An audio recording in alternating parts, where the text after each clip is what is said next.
Hey guys, welcome back to the channel. This is 83 Garage, and I just got this from Amazon. Bought it last night because I thought, hey, a zip tie gun. So sorry for the random placement on my bed, but we're gonna do a zip tie test. See how this thing works. Basically, we take our zip tie, put it like that, as if it was going around something. Put your wires through there, whatever it is. So this thing is supposed to work.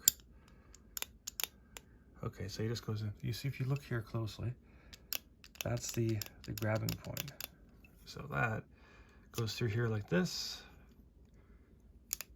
We're doing this backwards. So that goes through here like this, and you're able to tighten it. So you have to hold it here to let it come back through, just like that. Okay, and that goes around your wires. And then at that point where you have it fully tightened to whatever you want, that's it. A nice flush cut. I don't particularly like that last little nub, but that's okay. That's nice, and it's not sharp. Sometimes when you do with side cutters, it's sharp. Let's try that again with actual wires. Okay, we are back. We all kind of do that with our zip ties. So whenever we take one out, we're able to just retighten it, and boom, there you go. So I want to do this with a bunch of wires.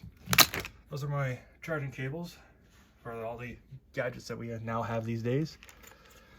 And I wanted to see how this would work. So typically we just do that. Sometimes we leave it loose and whatnot. I left it loose on purpose. So this goes in just like that. I have it backwards again. Keep doing that. Nice and tight, pretty much as tight as you want it to be. And then boom. And it's not even sharp. So let's do that again, since I probably didn't get it properly into the camera. Pull our wire, or zip tie. Make sure she's tight. Put it around. As so.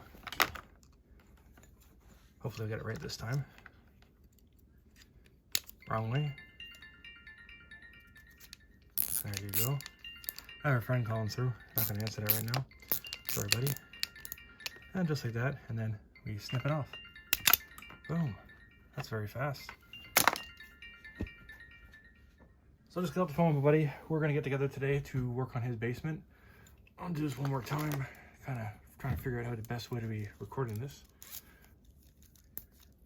So you want to put a zip tie around this again. This is a bit, what do you call it? People might say, oh, it's a bit redundant. Like, you can actually just zip it yourself, just like that. And then you take your side cutters and then just snip it. Yeah, we can totally do that. Sometimes we don't have side cutters, we use a knife. So I'm gonna grab some side cutters and grab my knife. Okay, we're back. The things that I'd like to use are a pair of side cutters. Sometimes a pair of snips for like metal tin snips. I accidentally left these outside, that's why they're all kind of rusty. It's underneath my truck. And I use my knife. Those are the things that I use. So, that being said, using your knife can be very problematic, as you can see. It doesn't always cut right away. And sometimes doesn't cut at all. This is a sharp knife. And she doesn't want to cut. Probably because I'm nervous. I don't want to stab my monitor. Okay, as you can see, she doesn't want to cut. So this is, for today, it shows a perfect demonstration of how dangerous this could be. Next thing I usually use, a pair of side cutters. Whatever happens, it's not very sharp, and whatever I cut it, it cuts. Not really a big deal, but it's big and bulky.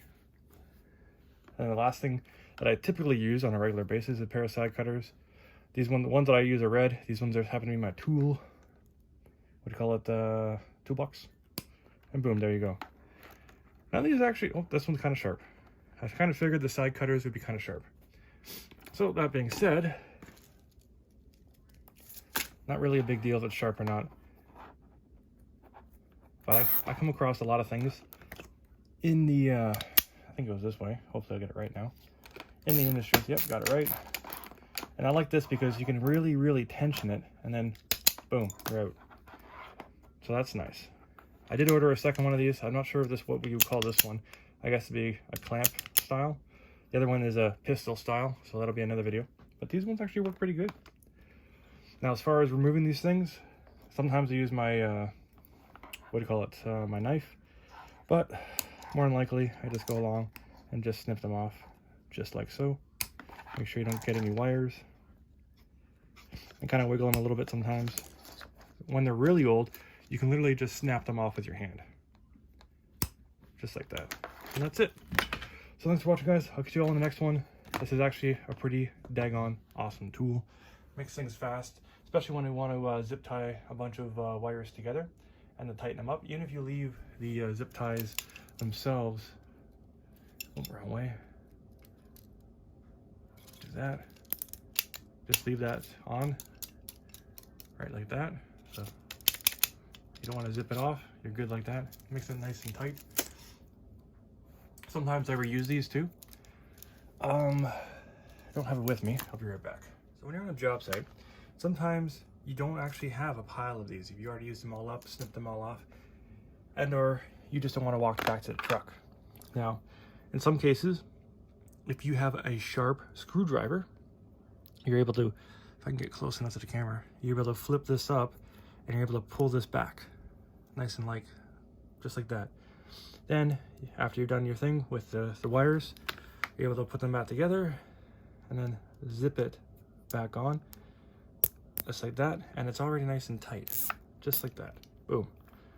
Now if you want to redo that, say you forgot something, you put your screwdriver in there, and if you can get the back part of this, just like so, you are able to undo the zip tie. Now I'll probably get some people in the comments just saying, oh, just get reusable zip ties. Definitely a possibility, not always the case. This is only difficult right now because I got you all watching and I'm just trying to get this to work. You know how it is. Do things on camera.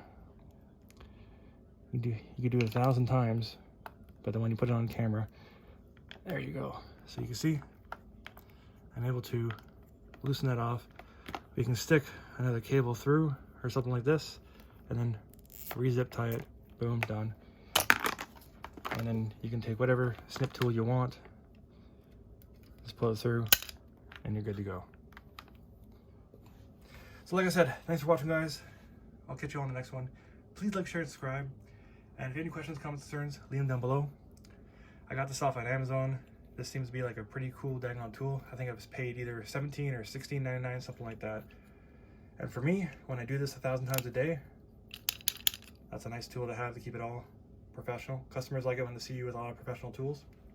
Sometimes, when I don't know what the heck I'm doing, I'll load all my tools in, which gives me time to figure out what the heck I'm doing, what the heck is needed, while the customer is standing right over top of me. So my tools are also used as a distraction. The boys that I work with know that I do this, and it's awesome. It works every single time, because then the customer's not concentrating on what I'm doing. I can get their eyes off of me, and they're looking at all the fancy spancy tools that I have, saying, ooh, shiny objects. You know how it goes, guys. Anyways, this is the end of the video. Please like, share, and subscribe, and I'll catch you on the next one. Peace!